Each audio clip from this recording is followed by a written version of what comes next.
inventarisasi BMD karena kita melihat ini sangat penting ya, selain untuk pendataan aset yang lebih baik, tentunya kita harapkan akan lebih banyak lagi sumber-sumber yang bisa membantu meningkatkan PAD kita.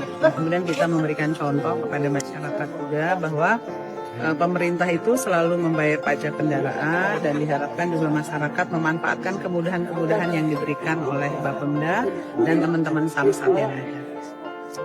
Saya harap juga teman-teman wartawan ya juga ikut membantu mensosialisasikan sehingga sekali lagi target dan capaian kita bisa memenuhi di tahun 2020.